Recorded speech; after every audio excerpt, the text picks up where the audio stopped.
Fala comigo, ganhar ou perder? Parece que é estranho fazer uma pergunta dessa. Se eu fosse perguntar assim, o que você prefere? Ganhar ou perder, Paulo? Ganhar. E você, Cléo?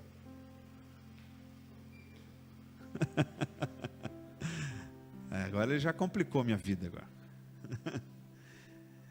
Nós, na grande maioria das situações, ou se tivéssemos que responder esta pergunta, simplesmente, eu prefiro ganhar ou prefiro perder? Nós com certeza diríamos, eu quero ganhar. Eu quero ganhar.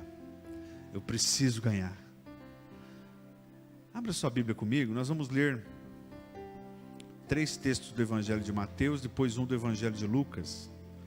Então, Evangelho de Mateus, capítulo 7.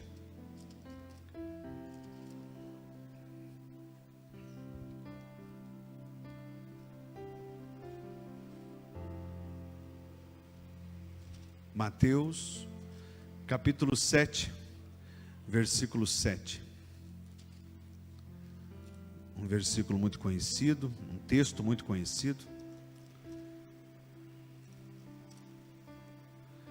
Mateus 7,7 diz assim: peçam e lhes será dado, busquem e encontrarão, batam e a porta lhes será aberta. Vá para o versículo 13, Mateus 7:13. Entrem pela porta estreita, pois larga é a porta e amplo o caminho que leva à perdição, e são muitos os que entram por ela. 14. Como é estreita a porta e apertado o caminho que leva à vida, são poucos os que a encontram. Ainda no Evangelho de Mateus, no capítulo 11, versículo 12. Mateus 11, 12. Desde os dias de João Batista até agora, o reino dos céus é tomado à força, e os que usam de força se apoderam dele. Vou repetir. Desde os dias de João Batista até agora, o reino dos céus é tomado à força, e os que usam de força se apoderam dele. O último versículo, ainda no Evangelho de Mateus, no capítulo 16. Mateus 16, depois nós vamos para Lucas, versículo 25.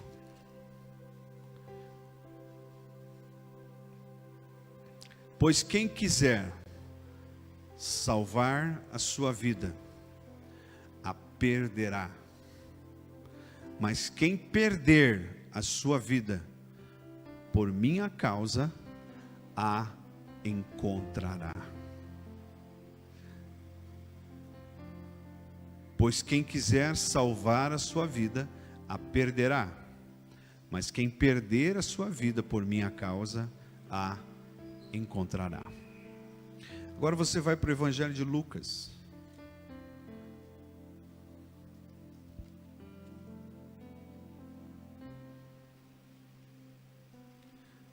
Capítulo 10.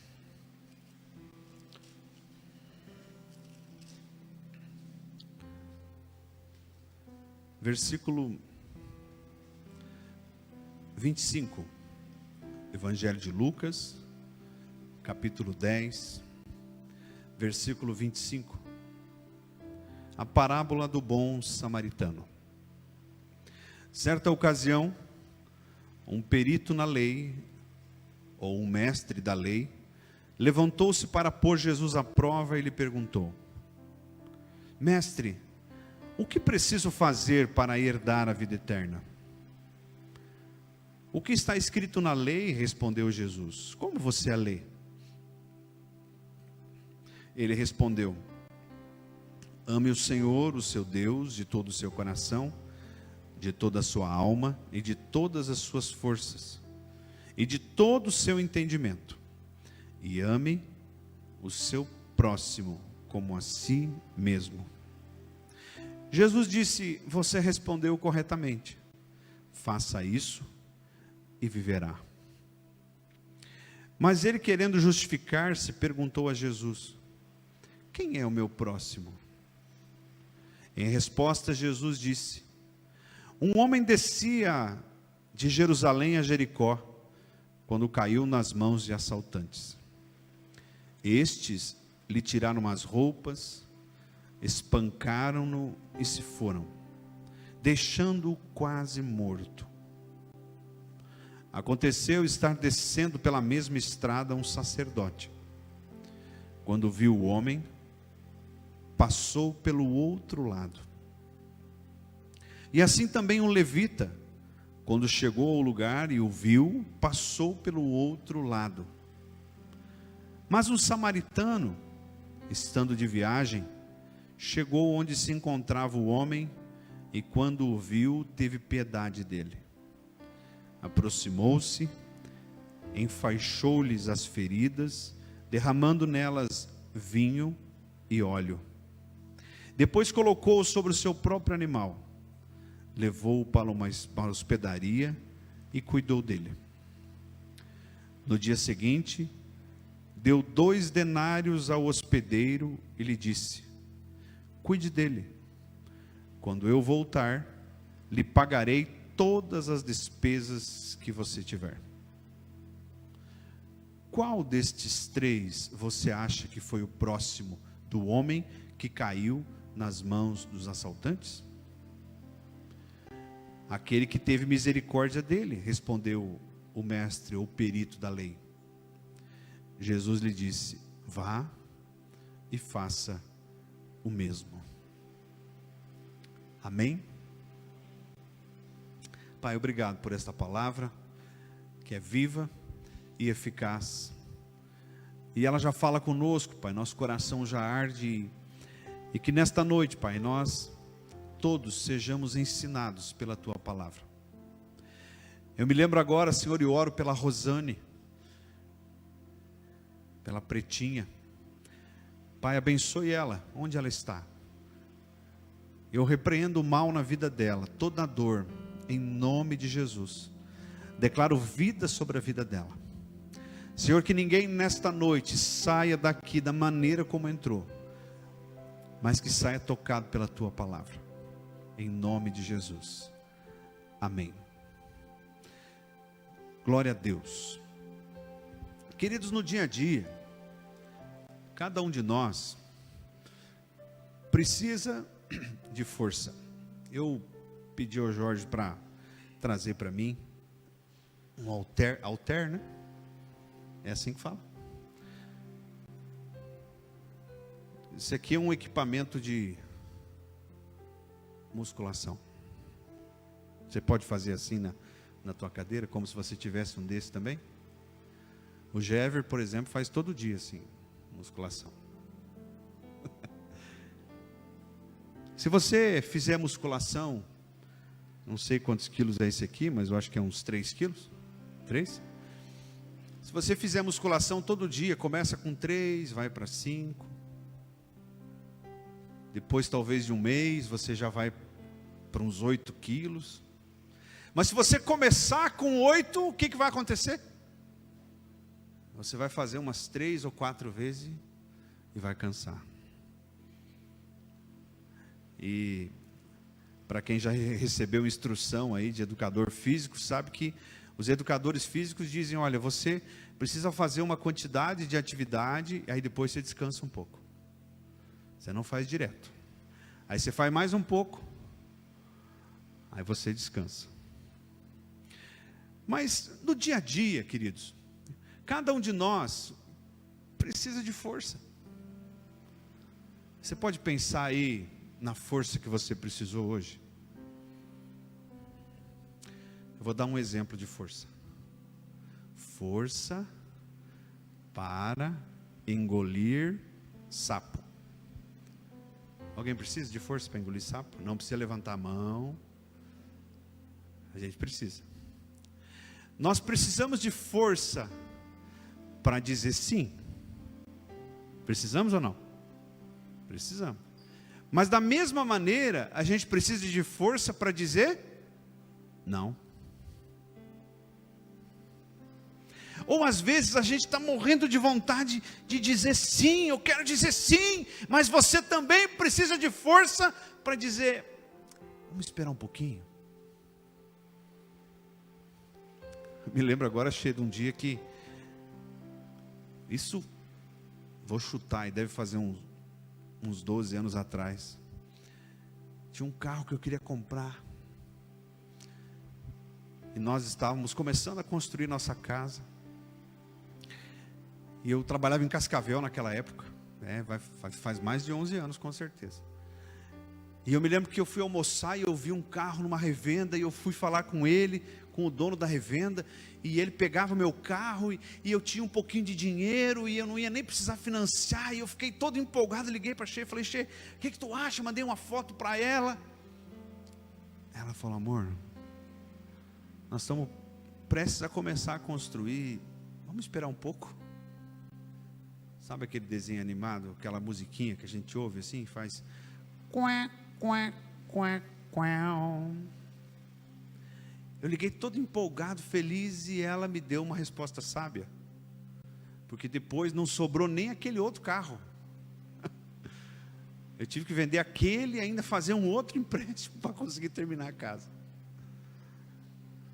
Então muitas vezes, queridos, nós precisamos de força, inclusive para ouvir conselhos. É verdade ou não é? Tem conselho que é bom. Quando a pessoa chega e fala para a gente assim, olha, eu acho que você deve fazer isso. Ah, é mesmo? Então é confirmação. Receber confirmação de Deus é uma delícia. Coisa boa. Agora o pior é quando você recebe um conselho ou uma confirmação daquilo que você não quer. Não é?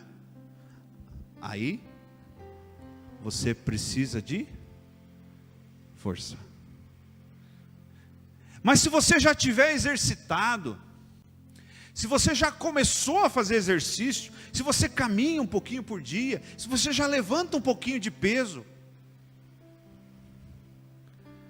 você vai passar de boa por aquela prova. Salmo 66, você não precisa abrir, não precisa projetar.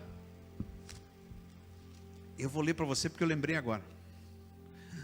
Salmo 66 diz assim, ó.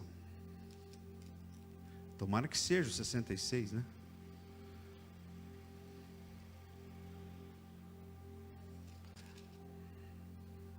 Aleluia.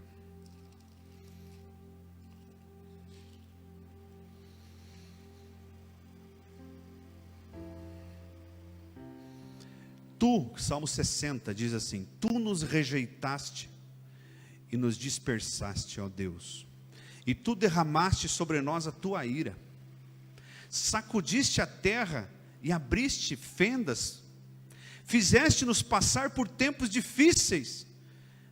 Você, o Senhor, deu-nos vinho estonteante, mas aos que temem deste um sinal para que fugissem das flechas.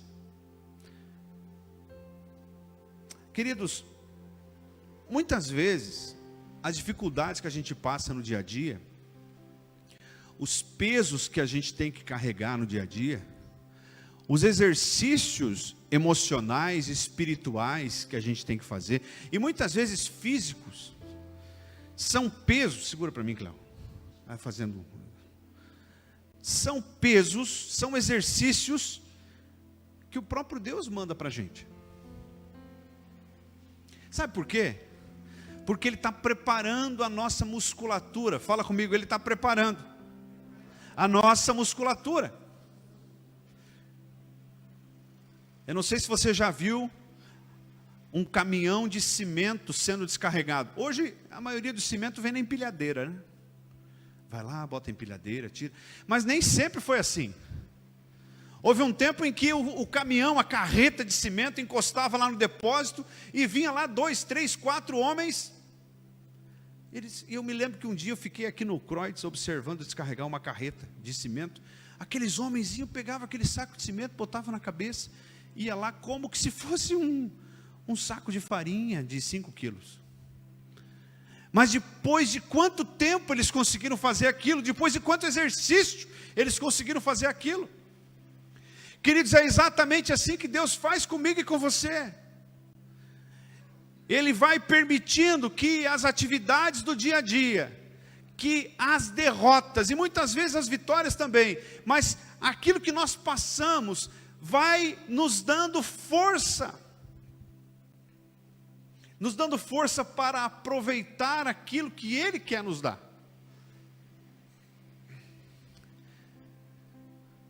Nós lemos no Evangelho de Mateus que Jesus fala assim: desde os dias de João Batista e até agora, o reino dos céus é tomado por força. Fala comigo, força. E os que se esforçam se apoderam dele. Aleluia. Querido, essa força que Jesus está falando, não é essa força aqui. Jesus está falando da força emocional, espiritual, que nós precisamos ter para se apoderar do reino de Deus. Por que Jesus fala desde os dias de João Batista? Porque foi João Batista o primeiro que começou a pregar arrependimento. João Batista chega e começa a pregar e diz: arrependam-se, pois está próximo, é chegado o reino de Deus. E Jesus vem e fala assim: olha, desde os dias de João Batista até agora, o reino de Deus, o reino dos céus, ele é tomado por força, e aqueles que se esforçam, aqueles que mostram essa força, se apoderam dele. Mas de que força Jesus está falando? Jesus está dizendo: a vida eterna é algo que você tem que se apoderar. O reino dos céus é algo que eu tenho que me apoderar e dizer: eu não largo mais. Irmãos, muitas vezes nós equivocadamente achamos que nós ganhamos ou nós herdamos a vida eterna por algo que nós fazemos. E nesta noite Deus nos trouxe aqui para dizer: você não herda a vida eterna por algo que você faz, mas você herda a vida eterna por aquilo que você é, por aquilo que você se torna, a partir do momento em que você olha e cai em si, e muda a sua concepção de eu, de vida. A vida eterna, ela é herdada por aqueles que se esforçam, e Jesus está falando de um esforço pessoal diário. Fala comigo, diário. Queridos, todos os dias eu preciso de força. Todos os dias eu preciso de esforço pessoal. Eu vou falar aqui: comodidade, facilidade, preferência, prazer. O meu esforço não é para se apoderar disso. Escute o que eu estou falando. O meu esforço não é para se apoderar disso. O meu esforço é para dizer não a isso. Logo, eu não preciso me esforçar para ganhar. Eu preciso constantemente me esforçar para perder. A lógica do céu não é a lógica da terra. Jesus diz: o meu reino não é daqui. Falou para Pilatos: o meu reino não é daqui. Querido, se eu sou cristão, se eu recebi Jesus e Ele vive em mim, logo, diz Paulo, não sou mais eu quem vivo, mas Cristo vive em mim. Logo, o meu reino também não é mais daqui. Se o meu reino não é daqui, como é o nome de alguém que está de passagem? Um peregrino. Querido, se eu descubro isso, e se eu compreendo isso, se eu coloco isso no meu coração, e eu passo a ter atitudes de peregrino, mas não de morador, eu começo a entender que a força que eu preciso ter, não é força para ganhar, mas é força para perder. Olha só, essa força que eu preciso, eu só recebo quando eu busco.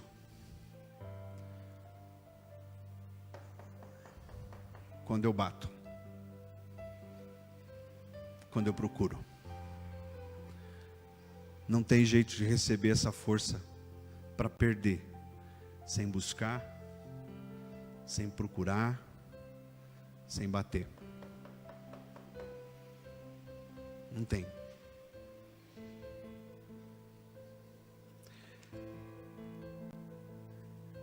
Jesus, ele diz muito claramente: quem quiser ganhar a sua vida, perdê-la. Que coisa louca, né? Então, se eu quero ganhar, eu tenho que perder.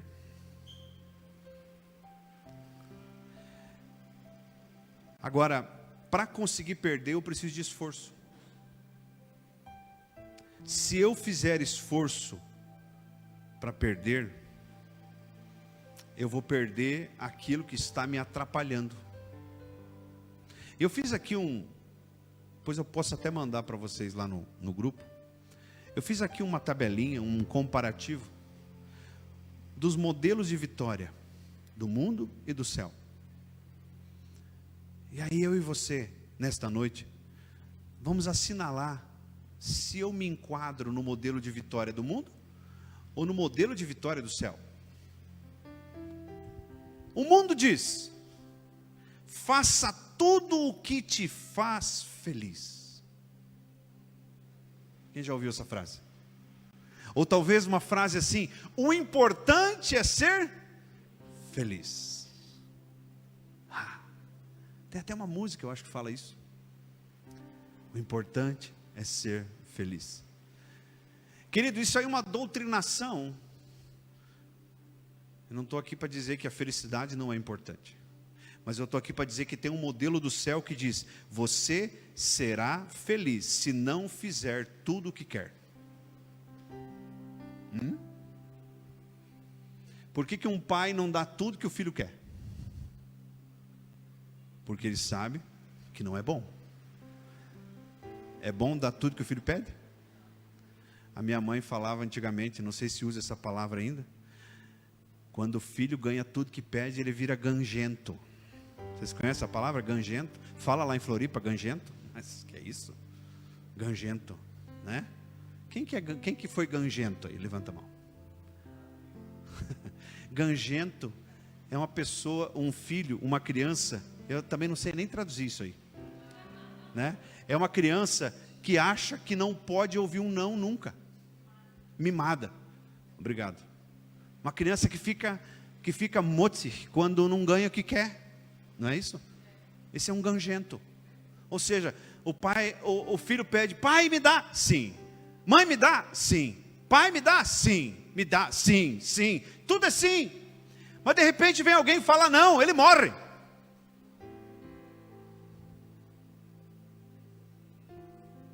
Não é? Querido, essa expressão, faça tudo que te faz feliz, é enganação. Eu vou ser feliz se eu tiver condições de não fazer tudo que eu quero. Se eu conseguir controlar essa força dentro de mim, de dizer não.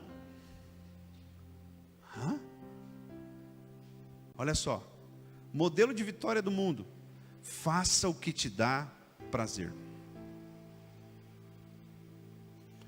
Vou falar uma coisa para vocês.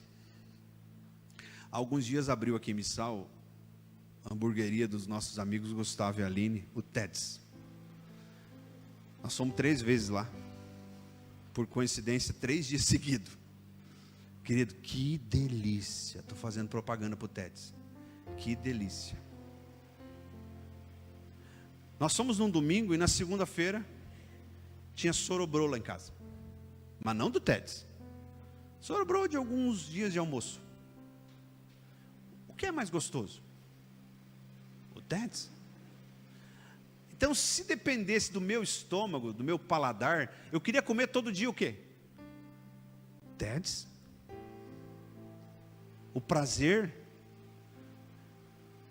uma picanha gorda, com uma lasanha 4 queijos, ou talvez de frango ou bolonhesa.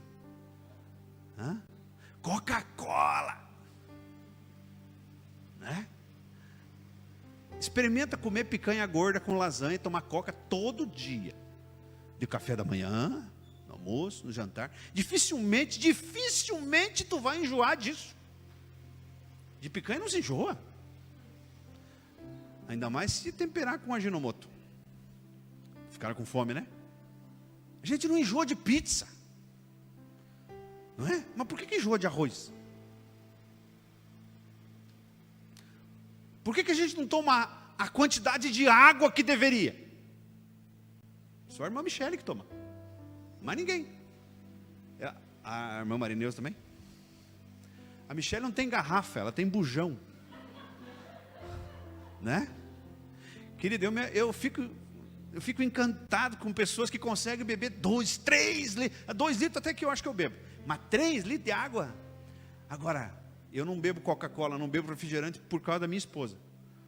Porque ela fez o propósito e eu entrei na dela. Mas eu confesso que às vezes dá uma vontade. Eu acho que beber 2 litros de Coca por dia não ia ser difícil. Mas de água, né? Querido, então, nem tudo que dá prazer. Então o modelo do mundo, faça o que te dá prazer. O modelo do céu, o prazer está em conseguir fazer o que não quer. Aleluia. Eu não sei se você já teve uma experiência de conseguir dizer não para uma tentação.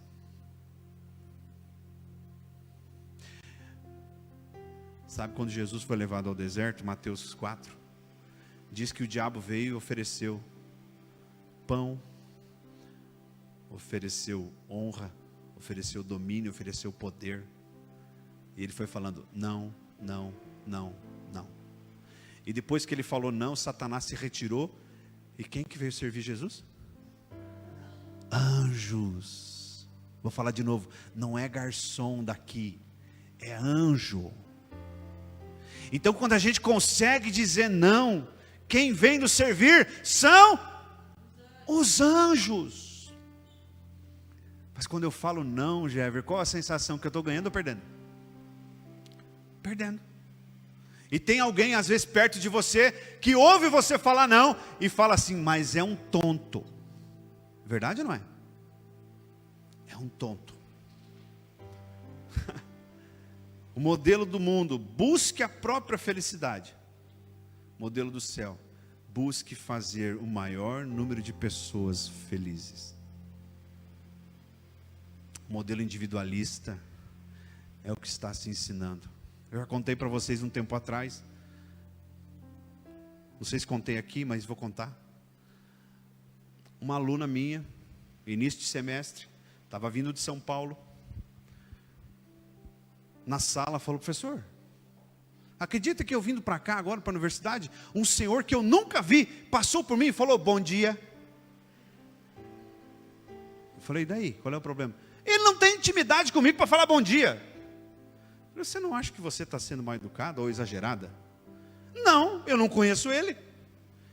E aí Deus falou comigo, a realidade que ela vive é uma realidade onde as pessoas não falam nem bom dia. Olha a que ponto nós chegamos. O modelo do mundo. Siga o seu coração. O que tem de gente envolvida em coaching, não vamos entrar nesse mérito. O que tem de gente envolvida em coaching, dizendo, siga o seu coração, descubra suas potencialidades, descubra quem você é. A Bíblia diz que o coração é enganoso.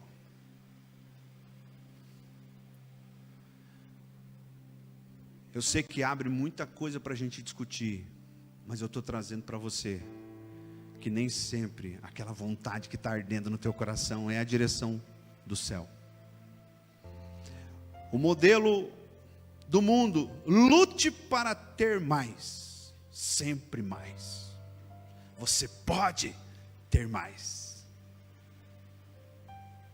O modelo do céu: seja grato pelo que tem. Pastor, então quer dizer que eu não preciso trabalhar, eu não preciso sonhar? Você pode, você deve. Não há nada de errado, mas o problema é que quando nós queremos mais, esquecemos de agradecer pelo que temos. Eu não posso ficar um minuto, um dia, um mês com este salário, com esta renda, que eu já estou pensando como que eu posso fazer para ganhar mais. Porque um vizinho, olha só, eu estou sentindo o cheiro de churrasco todo dia no vizinho, e aqui em casa é só arroz, feijão e ovo. Agradeça, glorifica o nome do Senhor.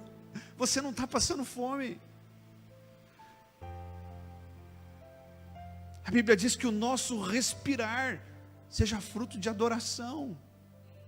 Então quando eu respiro, eu olho para cima e falo: Senhor, obrigado pela vida. Obrigado por esse estágio probatório aqui. Ontem nós assistimos um filme. Como é que é o nome do filme, Ju? Como? Jumanji. E nesse filme, me chamou muita atenção. Não vou contar o filme. Vocês querem assistir o filme ou quer que eu conte o filme? Eles foram jogados para dentro de um videogame. E eles receberam 3 vidas. Aqui no braço tinha 3 risquinhos. E eles poderiam morrer 2 vezes, porque na terceira vez acabava, não voltavam mais. Queridos, eu quero dizer para você, nossa vida não é Jumanji. Nós não estamos em Jumanji. Ao homem é dado o direito de morrer uma única vez, vindo depois disso o juízo. O escritor aos Hebreus não deixa dúvida para que nós cristãos anulemos ali os ensinamentos espíritas, que ensina a reencarnação. E anulemos ali qualquer ensinamento que diz que depois da morte, nós teremos condições de negociar antes do juízo. O que é a doutrina do purgatório? Ao homem é dado o direito de morrer uma única, fala comigo, única vez. Inclusive a Bíblia diz que aqueles que nascem, aqueles que morrem em Cristo, morrem uma única vez só. Porque aqueles que morrem sem Cristo vão morrer 2 vezes. Porque eles vão morrer na morte física e depois eles vão morrer quando forem condenados à morte eterna. Mas aquele que morre com Cristo morre só uma. Porque depois eles são ressuscitados para as bodas, para o milênio, para a eternidade. Até nisso nós somos vencedores. Amém? Último, o modelo do mundo. Se você tiver razão, não recue. Vocês já ouviram aquela frase? Eu não sou de levar desaforo para casa. Já ouviram, não? Um dia o Jean estava me contando umas histórias. Lembra, Jean? O Jean era segurança. Eu não vou contar detalhe, tá, Jean? Mas o Jean estava me contando das histórias do tempo que ele era segurança de baile. No quanto que eles sofriam, né, Jean? Mas às vezes você ouve aí gente dizer assim: eu não sou de levar desaforo para casa, eu vou tirar isso a limpo, porque eu tenho razão. Modelo do mundo. Modelo do céu. Ter paz é melhor do que ter razão. Você está me entendendo? Você pode colocar a mão sobre o seu coração, diga: ter paz é melhor do que ter razão. Querido, busque o modelo do mundo e não o modelo, busque o modelo do céu e não o modelo do mundo.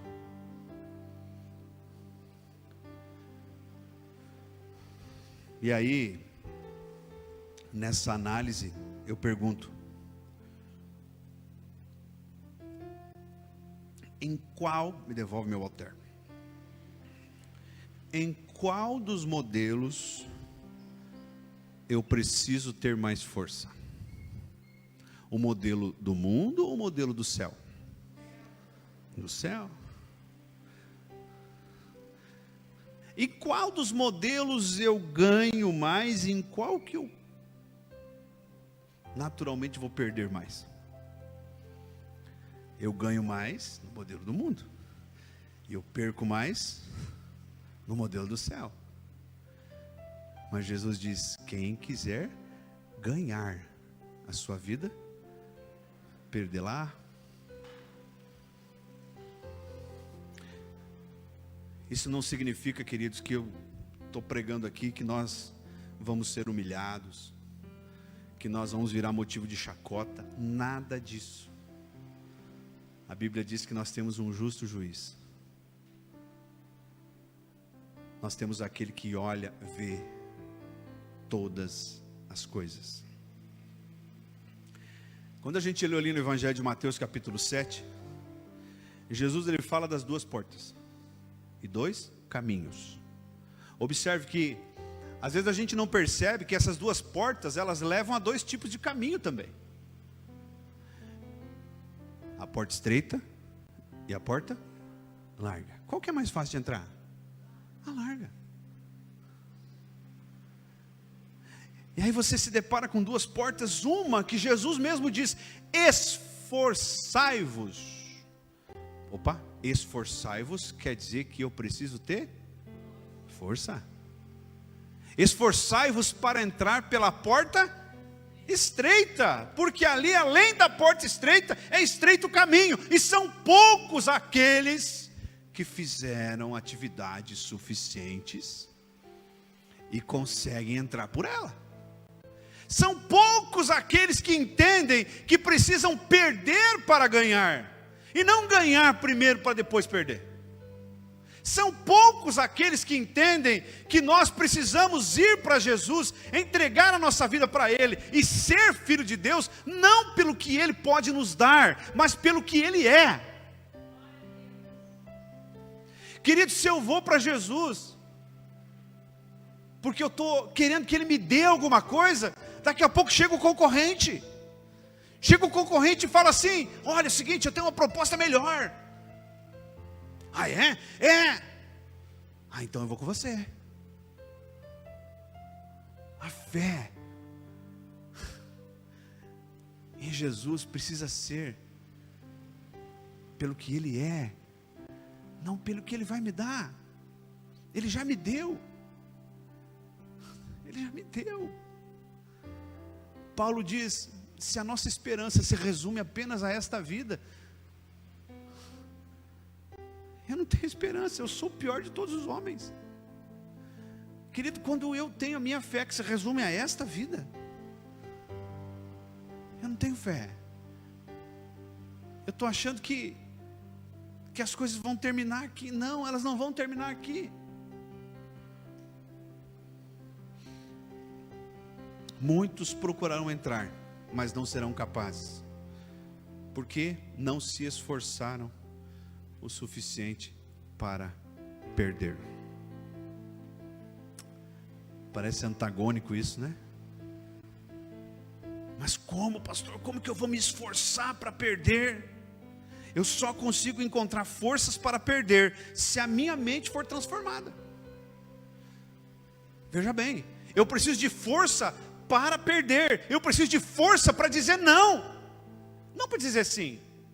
E eu só consigo fazer isso, Evandro, se aconteceu comigo aquilo que Paulo fala aos Romanos, capítulo 12: não vos amoldeis a este mundo, mas transformai-vos pela renovação da vossa mente, para que vocês possam aproveitar a boa, perfeita e agradável vontade de Deus.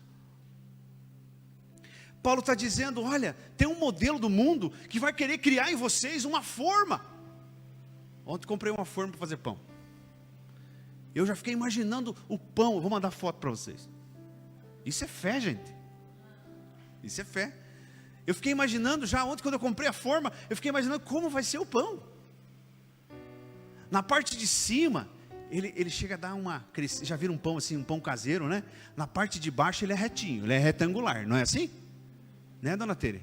O seu pão é assim, que eu já comi. Na parte de baixo ele é retinho, mas em cima ele...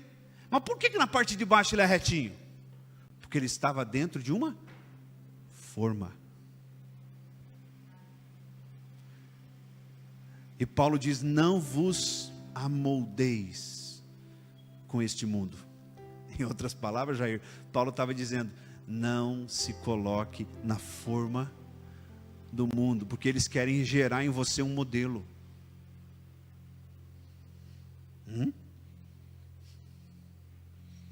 Eu só consigo encontrar forças para perder se o meu tesouro estiver em outro lugar. Também no Evangelho de Mateus, lá no capítulo 13, se eu não me engano, Jesus conta a parábola do tesouro escondido. Lembram? Jesus disse que um homem encontrou um tesouro num campo. E depois que ele encontrou, ele foi e vendeu tudo que tinha. E comprou aquele campo. Querido, eu só entendo isso. E eu só consigo força para perder se eu já encontrei o tesouro. E mais, se eu já vendi tudo que tinha para comprar o campo. Isso não tem nada a ver com dinheiro. Isso tem a ver com renovação da mente. Isso tem a ver com entender que muitas vezes eu preciso perder para ganhar. Eu só consigo encontrar forças para perder se eu tiver um conselheiro diário. Meu Deus, o que seria de mim sem o Espírito Santo? O próprio Davi diz, não retires de mim o teu Espírito, me devolve a alegria da tua presença, da tua salvação. Jesus diz lá em João 14, ele diz, eu vou para o Pai, mas eu não deixarei vocês órfãos, eu não deixarei vocês sozinhos, eu mandarei a vocês outro Consolador, Ele vos ensinará tudo o que meu Pai disser, e Ele vos convencerá. Fala comigo, convencerá.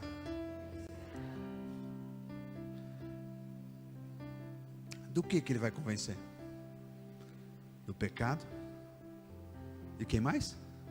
Da justiça e do juízo. Irmãos, o Espírito Santo é aquele que segura na nossa mão e diz assim, ouve esse conselho, você não está sozinho. O Espírito Santo, queridos, é aquele que produz em nós, Ele mesmo produz um fruto. Paulo chama isso de frutos do Espírito. Anotei aqui para você: amor, alegria, paz, paciência, amabilidade, bondade, fidelidade, mansidão e domínio próprio. Você deve estar pensando aí, pastor, mas você não vai falar nada do bom samaritano? Vou. Queridos, o bom samaritano ganhou ou perdeu? Fala comigo, perdeu. O sacerdote passou ali. A Bíblia diz que ele passou pelo outro lado. Tem uma versão Almeida corrigida que diz que ele passou de largo. É importante a gente falar que aquela estrada ali de Jerusalém para Samaria, ela era muito utilizada por pessoas que eram negociantes, por pessoas que moravam em Samaria e vinham trabalhar em Jerusalém ou vender em Jerusalém. O fato é que caiu um homem ali, a gente chama aqui de valeta, né? Outros lugares chama de sarjeta. Tinha um homem ali jogado porque ele foi assaltado, e os assaltantes, eles bateram nele, deixaram ele muito ferido, roubaram as roupas dele, e ele estava ali ferido. E passou um sacerdote, viu e passou pelo outro lado. De repente veio um levita. Levitas eram os descendentes da tribo de Levi, os responsáveis pelo templo. Então, se um levita estava indo no caminho de Jerusalém para Samaria, descendo, significa que aquele levita, ele tinha trabalhado no templo, ele tinha feito alguma coisa lá, e ele passou pelo outro lado. Mas vinha quem? O samaritano.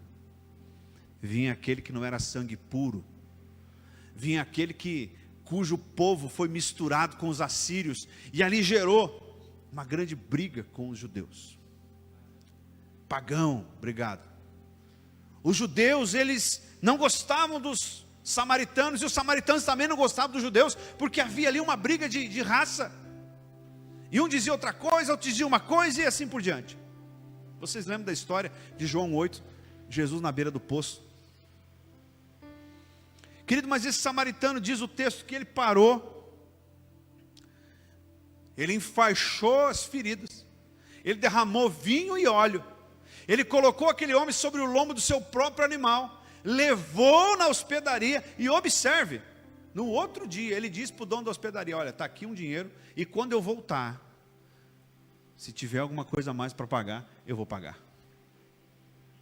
E eu fiz aqui, queridos, uma comparação dos frutos do Espírito com a atitude do samaritano. O amor. Querido, quando o samaritano olhou para aquele homem sujo, caído, ensanguentado, jogado, esquecido, mal cheiroso, ele o amou. Fala comigo, ele o amou. Como que nós éramos, ou talvez somos, antes de Jesus nos encontrar? Sujo, mal cheirosos, mentirosos, trapaceiros, adúlteros, briguentos, beberrões. Mas Ele nos amou. Ele nos amou. A alegria, em momento algum, aquele homem samaritano demonstrou que não estava alegre em ajudar. A paz foi transferida para aquele homem. Experimente se colocar no lugar daquele homem caído, e de repente alguém chega, alguém em faixas feridas. A paz pareceu sobre ele. Ele demonstrou paciência. Oh, coisa difícil de encontrar ultimamente. Ele demonstrou paciência, porque ele parou a sua viagem. Ele atrasou em um dia a sua viagem. Ele parou o seu animal. Ele teve paciência. Fala comigo, ele teve paciência. Irmãos, muitas vezes eu não tenho paciência com muitas pessoas. E sempre que eu demonstro isso, com atitudes, o Espírito Santo fala comigo: escuta, e se Jesus não tiver paciência com você? É motivo para pedir perdão.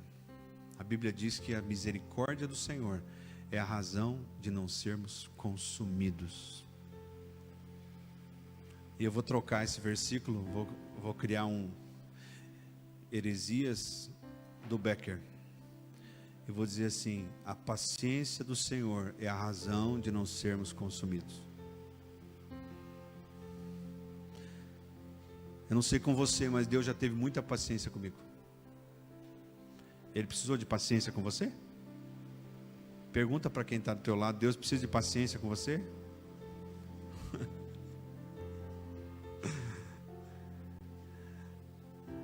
Misericórdia, né, irmãos? Aquele homem demonstrou ser amável, gentil, afável. Esse é o conceito de amabilidade. Não tem gente que, às vezes a gente encontra, que fala assim, como eu podia ficar um dia inteiro conversando com essa pessoa? São pessoas amáveis. Mas tem outros que você fala, eu não aguento uma hora junto com esse povo aí. Tem isso também não? Agora, em quais dos grupos nós devemos estar? No grupo dos amáveis. E se eu estiver no grupo dos amáveis, eu vou ter esse fruto aqui, a amabilidade. As pessoas não vão ter dificuldade em me amar. Isso não significa que eu não devo amar aquele que é chato. Mas se eu for alguém que demonstra amabilidade, aquele que vai estar comigo, aquele que vai caminhar comigo, aquele que vai viver comigo, aquele que vai me conhecer, não vai ter dificuldade de me amar. Ele demonstrou ser bom. Fala comigo, bom. Querido, bom é o contrário de mal. Tem gente que é maldosa. A Bíblia diz ali que ele teve piedade. Só tem piedade quem é bom. Tenha piedade. Desenvolva isso no seu coração. Eu tive um episódio outro dia, e eu já confessei para alguns irmãos que sabem do episódio, que eu me arrependi tanto. E Deus sabe, e a minha oração agora é para que Deus prepare um momento para que eu possa consertar o que eu fiz. Porque eu não agi pelo Espírito, eu agi pela carne. Ele teve mansidão, foi fiel em tudo. Querido, a pessoa fiel, a característica de quem é fiel, olha só, assim como não tem mulher quase grávida, tem mulher quase grávida? Tem? Não tem. Ou está grávida ou não está. Você está grávida? Quase. Não tem. Da mesma maneira, não tem uma pessoa quase fiel. Tem? Não.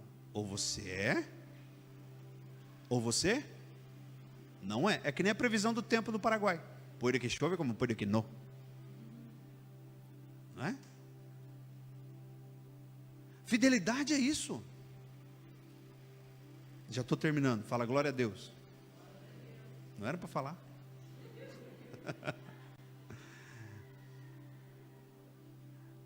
Ele dominou a vontade de ganhar e perdeu. Não pense que talvez aquele samaritano não teve vontade de passar do outro lado. Teve vontade ou não teve? Claro que teve. Claro que teve. Mas ele teve uma oportunidade. E ele não desperdiçou essa oportunidade. Guarde isso que eu estou falando. O samaritano teve uma oportunidade de perder. Ele não desperdiçou. O sacerdote teve a mesma oportunidade. O que ele fez com a oportunidade? Desperdiçou.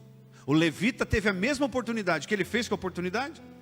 Desperdiçou. De repente essa oportunidade bate na porta do samaritano. Ele teve uma oportunidade de perder. Ele não desperdiçou. Querido, muita coisa na minha vida e na sua vida, na nossa vida, a gente faz de conta. Talvez o sacerdote até observou. Talvez até ele teve dó. Mas só observar não ajuda ninguém. Tem coisas que a gente precisa falar. Tem coisas que a gente precisa fazer. Eu quase fiz. Toma cuidado com isso. Aproveite as oportunidades que Deus está colocando diante de você, para você perder. A Bíblia diz ali no versículo 35, que no outro dia, significa o quê? Que ele ficou com o doente na hospedaria.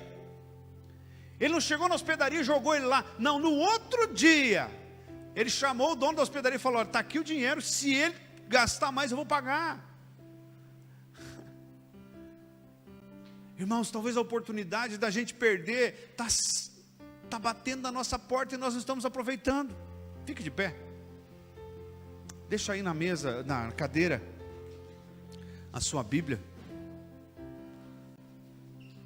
Quero orar com você. Mas antes de orar eu quero dizer uma coisa. Cuidado com o modelo de sucesso que está batendo a sua porta. Cuidado com o modelo de inteligência. A Bíblia diz que nós precisamos ser sábios. E o princípio da sabedoria é só um: o temor ao Senhor. O mundo valoriza muito os inteligentes, mas o céu valoriza muito os sábios. Cuidado com o modelo de paz. A paz que vem de Deus, o mundo não vende. E você e eu não conseguimos comprar. Jesus diz: eu vos dou a minha paz, mas eu não dou a vocês como o mundo dá. Cuidado com o modelo de felicidade. A verdadeira felicidade nunca isola aquele que é feliz. A felicidade que Deus vai dar para você não vai ser só para você, mas vai ser para você contaminar muitas pessoas. Me lembro agora que quando Paulo e Silas estavam na prisão, era meia-noite e eles cantavam louvores e hinos a Deus. E os outros presos os escutavam.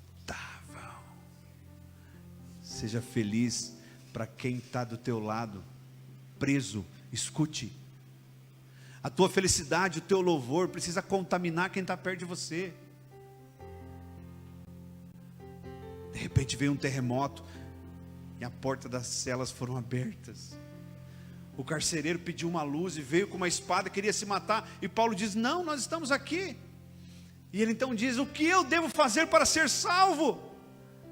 Crê no Senhor Jesus e será salvo tu e a tua casa. Aquele mesmo carcereiro que prendeu eles, que talvez os maltratou, foi aquele que cuidou dos ferimentos. Cuidado, queridos, com o modelo de bom. Quem é bom nunca é mau. Cuidado com o modelo de ganhar sempre. No céu, quem perde ganha. No céu, quem chora é consolado. No céu, os pobres são os mais ricos, e são eles que herdam o reino de Deus. No céu, os humildes herdam e não os espertos. No céu só será satisfeito quem tem fome e sede de justiça. No céu, apenas os misericordiosos alcançarão misericórdia, e não aqueles que têm a agenda cheia de contatos. No céu, os perseguidos são os donos, e no céu, os pacificadores são chamados filhos de Deus, e não os briguentos. É duro, porque esta palavra faz com que a gente sinta que está perdendo. No céu, os pacificadores são chamados de filhos de Deus. Não tire a sua atenção, olhe para cá. Eu quero profetizar sobre a tua vida. Eu quero declarar que você nesta noite está aprendendo a perder. E você está descobrindo que perder é necessário para que você possa ganhar.